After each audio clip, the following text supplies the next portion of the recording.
Mesdames et messieurs, heureux de vous retrouver dans Passerelle. Derrière moi, la cabane d'Etty Overhem, pasteur réformé qui a installé une petite maisonnette en plein milieu de la gare du Flon à Lausanne. Son objectif, accueillir les gens, prendre un café, un thé, discuter et faire des rencontres. Et toujours dans cet esprit qu'elle aime, qu'elle cultive, qu'elle protège, de l'évangile en chemin. L'évangile en chemin, en bref, d'aller vers les gens, là où ils se trouvent.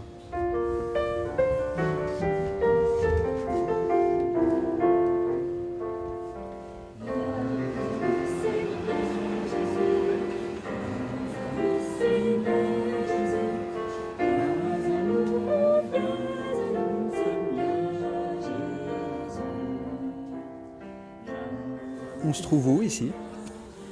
La gare du Flon, au sous-sol de la station métro du Flon. Puis là, notre cabane, là où il y a les bougies. Ah non, il n'y a plus de bougies, là où il y a la lumière derrière la fenêtre. Alors là, vous y célébrez des cultes, aussi ? Oui, là je fais les repas, les fondues chinoises le samedi soir, je fais le café, le thé, tout le monde peut venir. Et puis on fait 3 fois par jour un moment de recueillement, de prière et de chant, où les gens peuvent venir, où tout le monde est le bienvenu. Tout le monde est de toute façon toujours le bienvenu dans cette cabane, elle est là pour tous. Quel a été le déclic pour vous pour faire cette cabane ? Peut-être surtout le fait que je me suis rendu compte que les gens n'allaient plus dans les églises pour essayer de chercher Dieu, mais qu'on avait besoin de nous, d'aller à la rencontre des gens pour être là tout simplement pour eux, avec eux, être juste là. Et aussi pour parler de Dieu avec ceux qui avaient envie, parce que beaucoup de gens cherchent Dieu et ont besoin de quelqu'un qui pourrait peut-être un peu les aider à trouver leur repère. Enfin, moi j'ai des prières très spontanées comme ça. Hier soir, je suis allée voir le coucher du soleil et j'ai hurlé d'allégresse et de bonheur et de tout. Et ça, c'était ma prière, tu vois. Et puis des fois, j'ai bu un verre le soir, ou 2, ou 3, ou 4. Et puis je me dis, mais aide-moi à me libérer de cet alcool. Et puis au fond, je m'endors. Et puis moi, je pense pas qu'il écoute ce genre de truc. Moi, je peux pas imaginer qu'il n'écoute pas ça. Pour moi, ce qui compte, c'est la sincérité de la prière au moment où on l'a dit. Moi, je crois qu'il entend toute prière dans la réalité dans laquelle on l'a dit. Et quand toi, tu l'as dit dans la réalité d'être bourré, ma foi, c'est vrai qu'il y a peut-être mieux, mais ça ne veut pas dire qu'il ne va pas l'entendre et complètement prendre au sérieux. Ouais, ça, je crois. C'est parce qu'il est comme ça qu'on peut l'aimer. Tu vois, s'il posait des tas de conditions, puis il fallait faire des choses difficiles, là, ce serait difficile de l'aimer. Cette cabane, beaucoup de passages, beaucoup de rencontres. C'est un peu ça l'évangile pour vous ? Beaucoup, oui. Non pas nécessairement qu'il y ait de la quantité, parce que c'est pas ça qui compte. C'est le fait que les gens sentent qu'ils sont les bienvenus, qu'ils peuvent venir là, comme ils sont, peuvent partir juste une seconde, une minute, une heure, une journée. Je crois que c'est ça l'évangile, c'est qu'ils sont totalement libres aussi. T'es sûr que c'est ta faute parce que tu bois ? Quand même, C'est une maladie. délibérément, je verse dans mon verre, Merci, je monsieur. vide mon verre. Maintenant, je dis quelque chose. Juste vite fait, après j'ai fumé une cigarette. J'ai mis 3 ans à reconnaître, à dire je suis alcoolique. Ouais, ça c'est pas d'un jour à l'autre. J'étais dans des foyers pour l'alcool, que ce soit à l'Estérel, aux Elvis, j'ai jamais été, à l'Arcanie. Au début, on me disait, ouais, mais t'es alcoolique. Non. 3 ans. Pour dire à mon médecin, je suis alcoolique.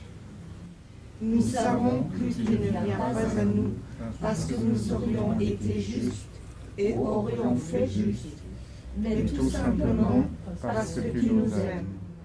Même si je suis en route et que c'est un peu un style de vie quand même pas tout à fait facile, j'ai beaucoup de chance par rapport à la cabane où il fait chaud, j'ai du café et du thé, je peux faire les repas.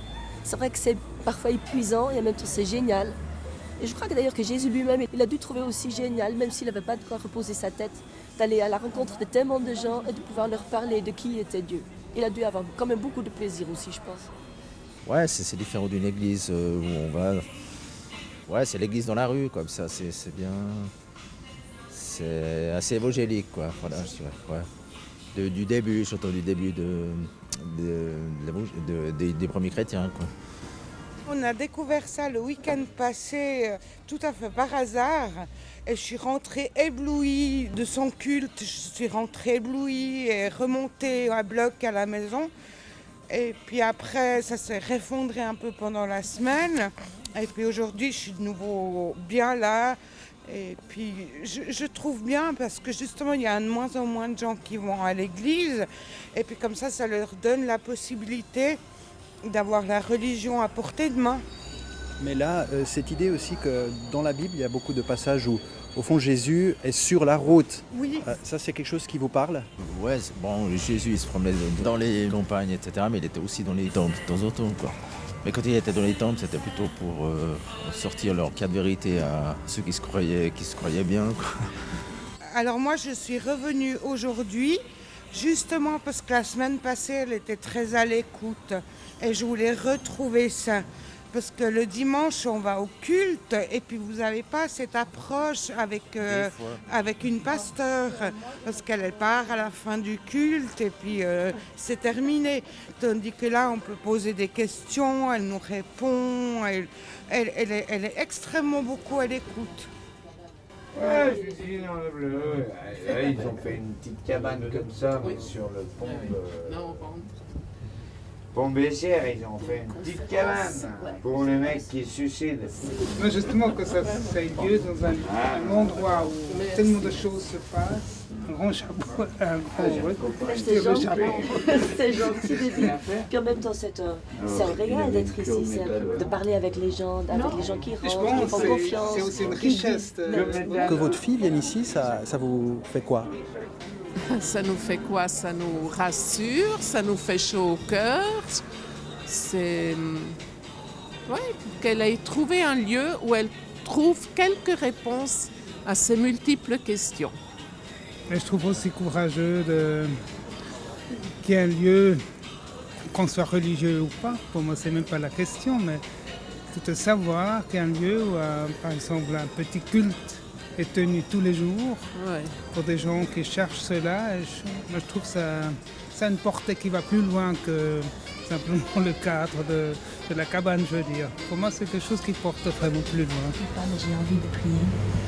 Je te remercie pour Julio qui a dit qu'il t'entend dans son cœur, que tu l'as beaucoup aidé.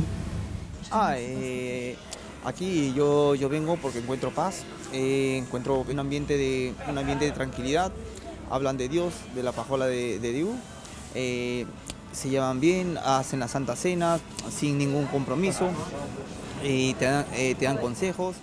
Pas majeur, je suis déjà à l'hôtel, quoi, j'ai plus d'argent, donc je profite de manger un peu, quoi. Par contre, si c'est possible de pas filmer quand je mange, ce serait gentil, quoi. Le monde difficile, c'est quand quelqu'un ne va pas bien et on aimerait tellement faire quelque chose pour l'aider et puis on ne sait pas comment faire, puis l'autre personne ne sait pas non plus, puis on est un peu impuissant, puis on ne peut pas faire grand-chose. Moi, j'ai prié pour les personnes après. Elles savent en général même pas. Le samedi soir, Lausanne se transforme en Zombieland. Si tu traînes tard, t'étonnes pas si tu vois des choses immondes. Ambiance étrange, dans des coins lugubres, rares sont les anges. Tu croises plutôt des succubes. Au crépuscule, les vampires envahissent la mine. Le temps s'arrête et certains se noient dans la crise. Si, casse-dead à tout le monde. La télévision neuchâteloise, Lausanne, Renan. C'est une présence qui fait plaisir. Par rapport à la présence policière, on préfère bien ça. La dame est gentille. Elle nous respecte, on respecte. Ça fait plaisir. Big up. Vous dites, elle vous respecte. Qu'est-ce qui fait, au fond, qu'elle donne un message positif pour vous? Qu'est-ce qu'on donne le respect? C'est sympathique, elle adresse la parole sans souci. Contrairement à des gens qui sont autour de nous.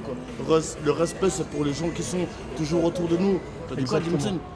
Le respect, c'est pour les gens qui sont autour de vous aussi, quoi. Le respect doit être réciproque. Elle nous donne du respect, on lui donne du respect. C'est tout à fait logique. Beaucoup de jeunes aussi. Comment ça se fait qu'il y a autant de jeunes comme ça dans cette gare du Flon? Parce qu'ils se donnent rendez-vous ici, c'est leur meeting point, ils se donnent rendez-vous ici, ils vont planifier leur soirée ici, puis ils viennent aussi à la cabane ici. Et ça, c'est pas quelque chose de difficile à gérer? On a vu, il y a de l'alcool, il y a de l'ambiance, c'est des jeunes, quoi. Non, moi j'adore. J'aime beaucoup. Ça ne veut pas dire que ça ne peut pas de temps en temps être difficile, mais non, pas pour moi. Si je suis franche, j'aime bien vivre ce qui vient avec qui y a sur le moment. Et ils aiment bien venir, ça me réjouit. On m'a confié que finalement la cabane, elle n'a jamais été endommagée, rien du tout, quoi. Non, jamais. Jamais on lui fait de mal, pourquoi? Elle ne fait pas de mal, on ne lui fait pas de mal. C'est ça, donc au fond c'est positif pour vous, pour les jeunes, cette présence? Bah oui. Elle nous accueille, nous propose des gâteaux, des thés, tout ça. Elle est aimable avec nous. Elle est gentille, tous les jours elle nous dit bonjour, elle ne nous ignore pas. À chaque fois vous changez de truc, hein, madame. Moi, je m'en sors pas dans les technologies. Parce que vous sentez ça, que des gens vous ignorent? Non, mais les gens pensent des choses de nous parce qu'il y a des préjugés, parce que voilà. Après, je vais pas rentrer dans tous ces détails-là parce que sinon ça va durer longtemps. Ah oui, ici on est une équipe, il y a tous les jeunes ici, on appelle ça la mine, voilà. Voilà, exact. Et puis, au fond, c'est un peu surprenant une maison d'accueil comme ça. Ah, surprenant, non, c'est bien qu'ils font ça. Je trouve qu'on est dans une époque où il ne faut pas avoir peur et tout.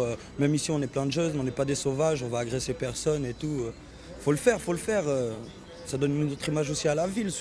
Les gens, ils peuvent entendre les gens de la ville, c'est des gens pas bien, alors que non, on s'intègre et tout. Ils viennent là, on fait des trucs et puis voilà, on respecte et on s'adapte. Comme pasteur, qu'est-ce qu'on essaie de transmettre à ces jeunes? Moi, je ne veux pas d'abord nécessairement transmettre quelque chose. Je veux qu'ils se sentent à l'aise, qu'ils puissent être là. Mais je veux, moi, aussi essayer de refléter quelque chose de l'amour de Dieu pour eux. Ça, réellement et franchement. Puis après, s'ils veulent en parler, oui. S'ils ne veulent pas en parler, ok. Mais moi, je suis là au nom de ce Dieu et puis je ne le cache pas. Et je crois aussi qu'ils le savent. Ils me l'ont assez souvent demandé. Ici, c'est multiculturel, il y a plein de cultures, il y a différentes religions et puis on peut avoir des points de vue sans se taper dessus, on peut avoir des points de vue différents sans se taper dessus. Personnellement, je suis athée, mais je veux dire, elle vient pas m'en parler, moi ça me dérange pas, mais tant qu'on vient pas me bidonner avec des histoires comme ça, je respecte. Et qu'est-ce qu'elle vous transmet alors de positif? Sa sympathie, joie de vivre. Ils se sont demandé mais c'est qui celle-là, puis qu'est-ce qu'elle se veut, puis pourquoi elle vient ici. Et puis après, il y a quelques-uns qui sont assez vite venus pour demander, pour voir quelque chose dedans, pour inviter des copines.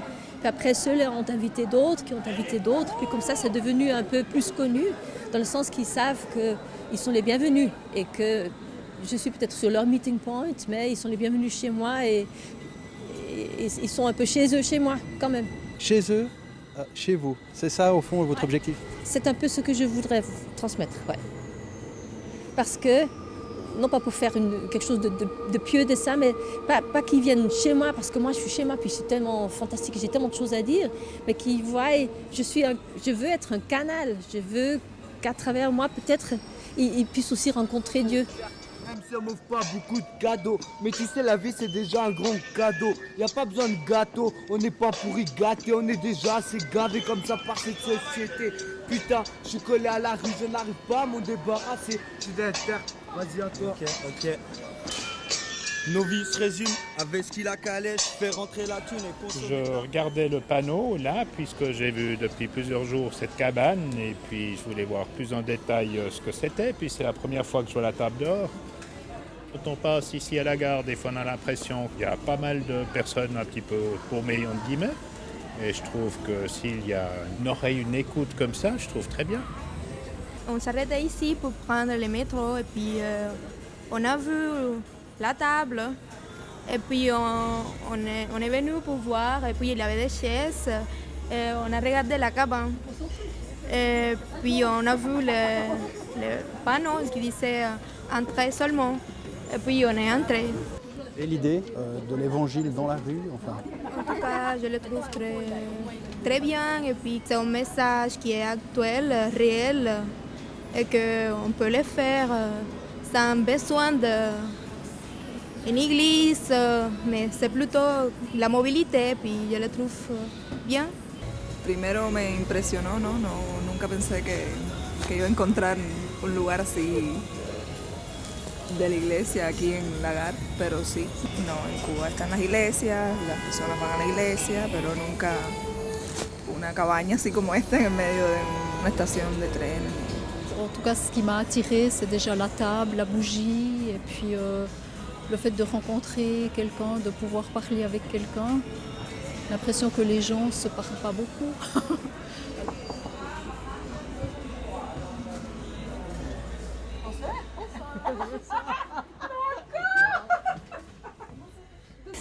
C'est une belle démarche qui réjouit comme ça. C'est vrai? Ah ouais, ça fait les frissons, ça fait les frissons. Ça fait grave les frissons? Ouais, ça fait les frissons, ouais. En fait, ça, c'est vraiment quelque chose qui vous caractérise, d'être comme ça, en chemin. D'être là où les gens passent, là où les gens sont. D'être là, de pouvoir les accueillir, de pouvoir parler avec eux, de pouvoir les écouter. C'est toujours l'imprévu, c'est toujours quelque chose on peut jamais contrôler ce qui se passe, on ne sait jamais qui va venir ni combien de temps. Et spirituellement, c'est intéressant parce qu'on a quand même souvent tendance à vouloir tout contrôler, savoir ce qui se passe, avoir notre foi, avoir notre structure. Et tout à coup, tout est bouleversé et renversé. Et Dieu peut venir à notre rencontre justement de façon très inattendue. Puis on est constamment bouleversé dans ce travail comme ça. Et je crois que c'est aussi la manière de Dieu. Et qu'on ne doit pas se mettre à l'abri de ça. Il faut être prêt à être bousculé et surpris.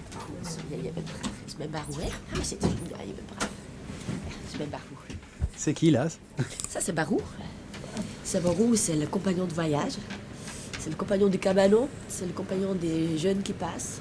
Et les gens, ils adorent le chien. Parce qu'il est gentil, parce qu'il a un bon regard, parce qu'ils sentent qu'ils n'ont pas besoin d'avoir peur de lui. Et ça crée le contact, automatiquement. Il est là, il fait le lien. Il y a des enfants qui veulent jouer avec lui. Il y a des enfants qui peuvent lui donner des commandements même. Il va écouter. Il va être avec eux. Il est extrêmement gentil avec eux, ou même avec des tout petits. Il a sa tâche, oui. Je ne sais pas s'il se rend compte, mais il a tout à fait une tâche là-dedans. Ouais. Et sa tâche, en 2 mots? D'être là, d'accueillir les gens, d'avoir le cœur ouvert, et que tout le monde peut venir comme il est et qu'il est. C'est beaucoup message d'évangile. Être sur la route, c'est diversifiant, ça permet de rencontrer beaucoup de gens. Ça permet de vivre toutes sortes de situations. C'est enrichissant, instructif, valorisant. On dépend beaucoup de Dieu avec ce projet. C'est vrai que la dépendance de Dieu, elle est moins présente quand on est dans une paroisse bien entourée, avec un conseil de paroisse, avec une structure, avec tout ce qui marche. Ou bien quand on est en route avec un tipi, avec des tas de choses qui tombent en panne, avec des couacs. Et je suis devenue beaucoup plus dépendante sur Dieu. Puis tout à coup, je me suis rendu compte que ce n'était pas ça que je voulais. Je voulais dépendre de moi. Et j'ai dû apprendre que je voulais, au fond, dépendre de Dieu, même si c'était difficile. Donc, on est devenus beaucoup plus proches, mais c'était aussi beaucoup plus difficile. Pour moi, qui suis assez autonome, je suis une fonceuse, j'aime faire les choses, puis j'aime les faire bien. Et tout à coup, il y a un Dieu qui dit, mais qui c'est qui commande ici? C'est toi ou moi? Laisse-moi ma place, laisse-moi faire. Oui, c'est difficile pour toi, laisse-moi faire. Regarde ce que ça donne. Et ça, j'ai dû apprendre. Et c'était beau, mais c'était difficile. De le prendre au sérieux, jusqu'au bout de lui, d'aller jusqu'au bout de sa réalité.